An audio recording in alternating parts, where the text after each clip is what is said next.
आज हम भगवान विष्णु के 10 अवतारों से जीवन के 10 अनमोल शिक्षाओं को जानेंगे। ये शिक्षाएं केवल कहानियां नहीं, बल्कि हमारे जीवन को बेहतर दिशा देने वाली प्रेरणाएं हैं। शुरुआत होती है भगवान विष्णु के पहले अवतार से, मत्स्य अवतार। कथा शुरू होती है सत्यव्रत मनु से। भगवान विष्णु ने एक छोटी मछली का रूप धारण किया और सत्यव्रत मनु के पास पहुँचे। उस समय मनु जल में सूर्य को अर्घ्य दे रहे थे और अचानक उनकी अंजलि में एक छोटी मछली आ गई। मछली ने प्रार्थना की, हे मनु, मेरी रक्षा करो। मनु ने दया दिखाते हुए मछली को अपने कमंडल में रख लिया, पर जैसे ही रात गुजरी मछली इतनी बड़ी हो गई कि कमंडल छोटा पड़ गया। अगले दिन मनु ने मछली को तालाब में डाल दिया, लेकिन आश्चर्य, मछली का आकार फिर से बढ़ गया। तब मनु ने उसे सागर में छोड़ने का निर्णय लिया, लेकिन अगली सुबह मछली इतनी विशाल हो गई कि पूरे सागर को भी छोटा कर दिया। तभी मछली ने अपना वास्तविक रूप प्रकट किया। भगवान विष्णु ने सत्यव्रत मनु से कहा, 7 दिनों के भीतर जल प्रलय आएगा। तुम एक नाव तैयार करो और उसमें सभी जरूरी चीजें रख लो, जीवों के जोड़े, आवश्यक बीज और सप्तऋषि। मैं इस नाव की रक्षा करूंगा और तुम्हें सुरक्षित प्रलय से पार ले जाऊंगा। जल प्रलय के दौरान भगवान विष्णु ने अपने विशाल मत्स्य रूप से सत्यव्रत मनु, सप्तऋषियों और सभी जीवों की रक्षा की। इस तरह सृष्टि का पुनः निर्माण संभव हो सका। इस कथा में छिपी है एक गहरी सीख। मत्स्य अवतार हमें सिखाता है कि जीवन में चुनौतियों के लिए पहले से सतर्क और तैयार रहना बेहद जरूरी है। जीवन में आने वाले संकेतों को पहचानें और उनको अनदेखा ना करें। किसी भी बड़े संकट से पहले खुद को तैयार रखें। कठिन समय में धैर्य और समझदारी से काम लें। तो यह था भगवान विष्णु के मत्स्य अवतार का संदेश, जो हमें सिखाता है कि किसी भी चुनौती का सामना सतर्कता, तैयारी और धैर्य से किया जा सकता है। अब चलिए जानते हैं उनके अगले अवतार की कथा और उससे मिलने वाली अनमोल सीख। धर्म ग्रंथों के अनुसार भगवान विष्णु ने कच्छप यानी कछुए का अवतार लेकर देवताओं और असुरों की मदद से समुद्र मंथन में सहायता की। इस अवतार से जुड़ी कथा इस प्रकार है। एक बार महर्षि दुर्वासा ने देवताओं के राजा इंद्र को श्राप देकर उनका तेज और शक्ति क्षीण कर दी। इंद्र और देवता अपने सामर्थ्य को खो बैठे और असुरों से पराजित हो गए। तब वे भगवान विष्णु की शरण में पहुँचे। भगवान ने उन्हें समुद्र मंथन का उपाय बताया, जिससे अमृत प्राप्त कर वे पुनः अपनी शक्ति प्राप्त कर सकते थे। समुद्र मंथन के लिए मंदराचल पर्वत को मथनी और नागराज वासुकी को रस्सी बनाया गया। देवता और असुर दोनों मंथन में जुट गए, लेकिन मंदराचल पर्वत समुद्र में स्थिर नहीं रह सका और डूबने लगा। तब भगवान विष्णु ने कूर्म अवतार लिया। उन्होंने विशाल कच्छप का रूप धारण कर मंदराचल को अपनी पीठ पर स्थिर किया। इस प्रकार भगवान कूर्म के समर्थन से समुद्र मंथन सुचारू रूप से पूरा हुआ। समुद्र मंथन से अमृत सहित 14 रत्न प्राप्त हुए, जिनमें धनवंतरी, लक्ष्मी, चंद्रमा और अन्य अमूल्य चीजें थी। इन रत्नों ने देवताओं को पुनः सशक्त बनाया। समुद्र मंथन यह सिखाता है कि परिश्रम से ही अमूल्य फल प्राप्त होते हैं। चाहे वह अमृत हो या जीवन के लक्ष्य, हमें प्रयास करना नहीं छोड़ना चाहिए। समुद्र मंथन देवताओं और असुरों के सामूहिक प्रयास का प्रतीक है। यह हमें सिखाता है कि विपरीत विचारधाराओं के लोग भी साझा उद्देश्य के लिए एक साथ काम कर सकते हैं। अब चलिए जानते हैं उनके अगले अवतार की कथा और उससे मिलने वाली अनमोल सीख। कथा के अनुसार हिरण्याक्ष नामक असुर ने पृथ्वी को चुरा कर गहरे समुद्र में छिपा दिया। देवता और ऋषि मुनि परेशान होकर भगवान विष्णु की शरण में गए। उनकी प्रार्थना सुनकर भगवान विष्णु ने वराह रूप धारण किया। वह ब्रह्मा जी के नाक से प्रकट हुए। उनके इस रूप को देख सभी देवताओं में आशा की किरण जगी। वराह रूप में भगवान विष्णु ने समुद्र की गहराइयों में जाकर पृथ्वी को खोजा। अपनी विशाल दांतों पर पृथ्वी को संभाल कर वे उसे जल के बाहर ले आए। लेकिन यह इतना आसान नहीं था। हिरण्याक्ष ने उन्हें युद्ध के लिए ललकारा। दोनों के बीच भयंकर युद्ध हुआ। अंततः भगवान वराह ने हिरण्याक्ष का वध किया और पृथ्वी को सुरक्षित स्थान पर स्थापित कर दिया। इस प्रकार उन्होंने सृष्टि को विनाश से बचाया। इस कथा में छिपी है एक गहरी सीख। वराह अवतार हमें सिखाता है कि जब जीवन में कठिन परिस्थितियां आए तो उनसे डरे नहीं। जैसे भगवान वराह ने समुद्र की गहराइयों में जाकर पृथ्वी को बचाया, वैसे ही हमें भी साहस के साथ अपने संघर्षों का सामना करना चाहिए। पृथ्वी हमारी माता है। इस कथा से हमें यह शिक्षा मिलती है कि हमें प्रकृति और पृथ्वी की रक्षा करनी चाहिए। अब चलिए जानते हैं उनके अगले अवतार की कथा और उससे मिलने वाली अनमोल सीख। प्राचीन काल में हिरण्यकश्यप नामक एक असुर राजा था, जो स्वयं को भगवान से भी अधिक शक्तिशाली मानता था। उसने ब्रह्मा जी से ऐसा वरदान प्राप्त किया था कि ना उसे कोई मनुष्य मार सकता था, ना देवता, ना पशु, ना दिन में, ना रात में, ना धरती पर, ना आकाश में, और ना ही किसी अस्त्र शस्त्र से। इस अहंकार में वह अत्याचारी बन गया और भगवान विष्णु की पूजा पर रोक लगा दी। हिरण्यकश्यप का पुत्र प्रहलाद भगवान विष्णु का परम भक्त था। प्रहलाद ने भगवान की भक्ति को छोड़ने से मना कर दिया। यह बात हिरण्यकश्यप को सहन नहीं हुई और उसने प्रहलाद को कष्ट देने का हर संभव प्रयास किया। उसने प्रहलाद को अग्नि में जलाने के लिए अपनी बहन होलिका की मदद ली, परंतु भगवान विष्णु की कृपा से प्रहलाद बच गया और होलिका जल गई। अंततः जब हिरण्यकश्यप ने स्वयं प्रहलाद को मारने का प्रयास किया, तब भगवान विष्णु ने नरसिंह अवतार धारण किया। वह आधे मनुष्य और आधे सिंह के रूप में प्रकट हुए। उन्होंने संध्या के समय न धरती पर, न आकाश में, बल्कि हिरण्यकश्यप को अपने नाखूनों से मारकर अधर्म का अंत किया। इस अवतार से हमें सीखने को मिलता है कि हिरण्यकश्यप की तरह अहंकार किसी को भी बर्बादी की ओर ले जा सकता है। विनम्रता और धर्म के मार्ग पर चलना आवश्यक है। प्रहलाद की भक्ति ने यह सिद्ध कर दिया कि सच्ची आस्था और भक्ति असंभव को भी संभव बना सकती है। अब चलिए जानते हैं उनके अगले अवतार की कथा और उससे मिलने वाली अनमोल सीख। सतयुग में प्रहलाद के पौत्र और असुरों के राजा बलि ने अपने पराक्रम से स्वर्गलोक पर अधिकार कर लिया। सभी देवता इस संकट से बचने के लिए भगवान विष्णु की शरण में पहुँचे।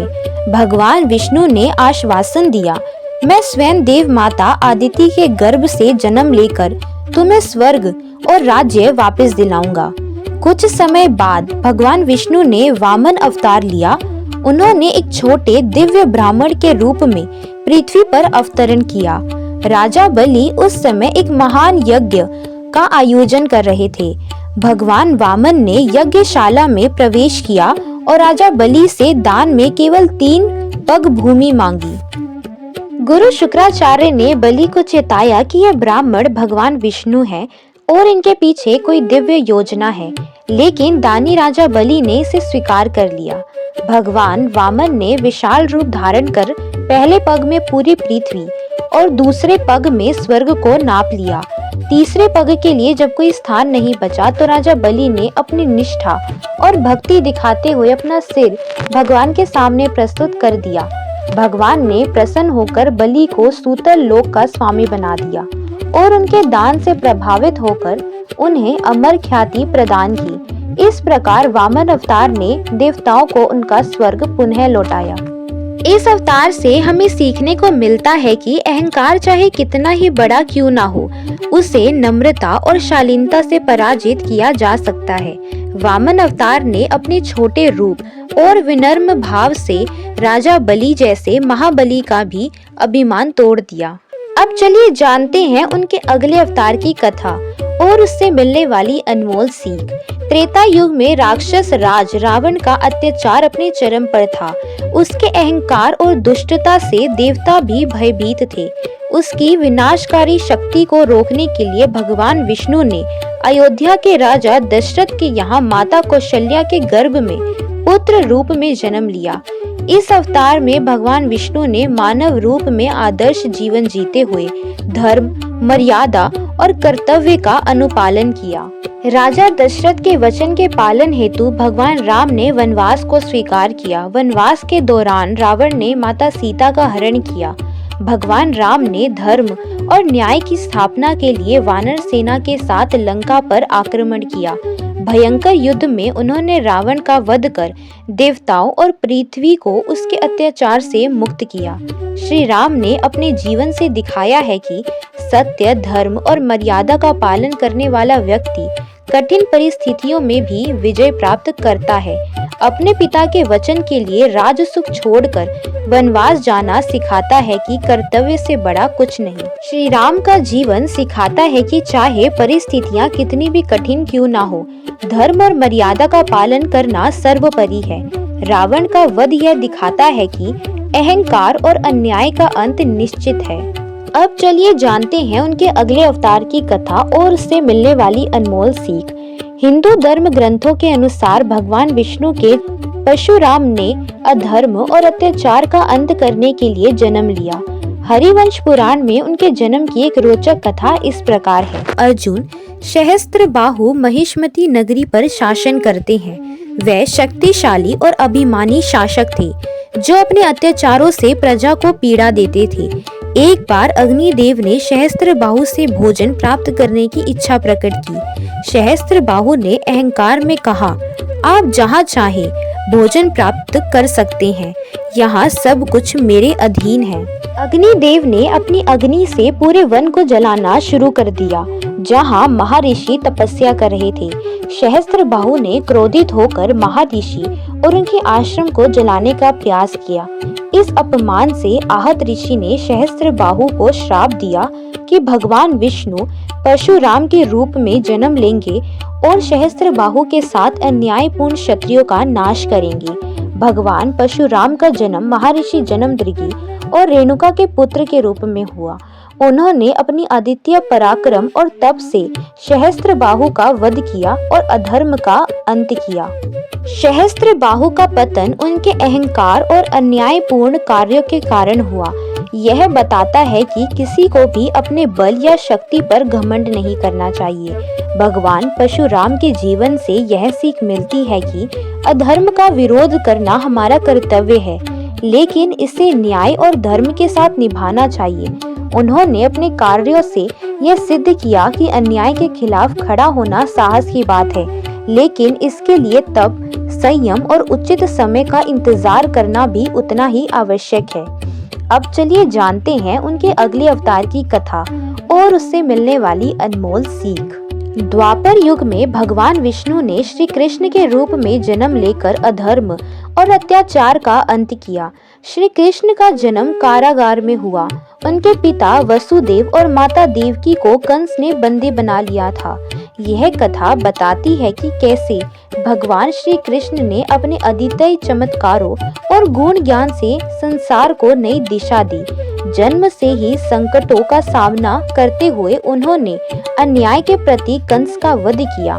उन्होंने महाभारत के युद्ध में अर्जुन को गीता का ज्ञान देकर धर्म और सत्य का मार्ग दिखाया। इसके साथ ही धर्मराज युधिष्ठिर को राजा बनाकर धर्म की स्थापना की। श्री कृष्ण ने हर परिस्थिति में धर्म और सत्य का पालन किया। यह सिखाता है कि धर्म का मार्ग कठिन हो सकता है, लेकिन अंत में यही विजय प्राप्त करता है। अर्जुन को गीता का उपदेश देते हुए श्री कृष्ण ने कर्तव्य की महिमा समझाई। यह हमें जीवन में अपने उत्तरदायित्व निभाने की प्रेरणा देता है। कारागार में जन्म और जीवन भर कठिनाइयों का सामना करने के बाद भी श्री कृष्ण ने कभी हार नहीं मानी। यह सिखाता है कि किसी भी परिस्थिति में धैर्य और विवेक बनाए रखना आवश्यक है। अब चलिए जानते हैं उनके अगले अवतार की कथा और उससे मिलने वाली अनमोल सीख।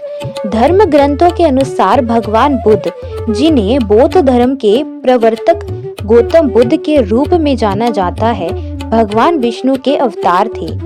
पद्मा पुराण और अन्य ग्रंथों में वर्णन मिलता है कि भगवान बुद्ध ने देवताओं और समाज के कल्याण के लिए अवतार लिया। एक समय देवताओं की शक्ति इतनी बढ़ गई कि वे स्वयं को सर्वश्रेष्ठ मानने लगे।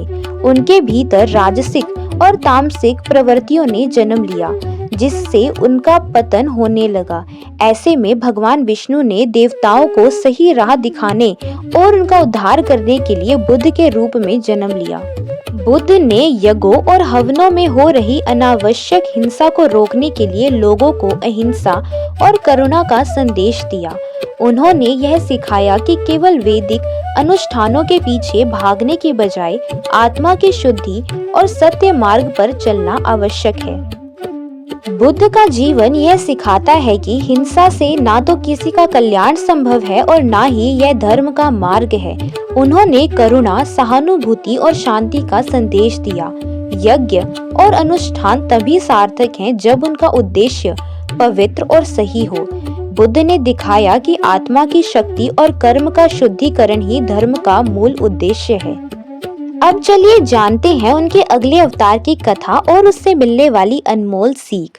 धर्म ग्रंथों के अनुसार भगवान विष्णु कलयुग के अंत में कलिक रूप में अवतरित होंगे। यह अवतार सतयुग और कलयुग के संधि काल में होगा। पुराणों में वर्णन है कि कल की अवतार 64 कलाओं से युक्त होगा और धर्म की पुनः स्थापना के लिए पापियों का विनाश करेगा। उत्तर प्रदेश के मुरादाबाद जिले में स्थित संभल नामक स्थान पर एक तपस्वी ब्राह्मण विष्णु यशा के घर भगवान कल्कि का जन्म होगा। कल्कि देवदत्त नामक घोड़े पर सवार होकर अपने अद्भुत पराक्रम से संसार के पापियों का अंत करेंगे। यह अधर्म और अन्याय के खात्मे का प्रतीक होगा। धर्म की पुनः स्थापना के साथ सतयुग का पुनः प्रारंभ होगा। कल्कि अवतार हमें यह सिखाता है कि जब अधर्म और अन्याय अपनी चरम सीमा पर पहुंच जाते हैं, तब धर्म और सत्य का मार्ग प्रशस्त करने के लिए परिवर्तन अवश्य होता है। कल्कि अवतार से यह प्रेरणा मिलती है कि बुराई का अंत समय के बाद अवश्य होता है। अगर आपको यह वीडियो प्रेरणादायक और ज्ञानवर्धक लगी हो तो इसे लाइक करें, शेयर करें और अपने विचार हमारे साथ कमेंट के जरिए साझा करें। हमारे चैनल को सब्सक्राइब करना ना भूलें ताकि आप ऐसे ही और रोचक और शिक्षाप्रद कथाओं से जुड़ सकें।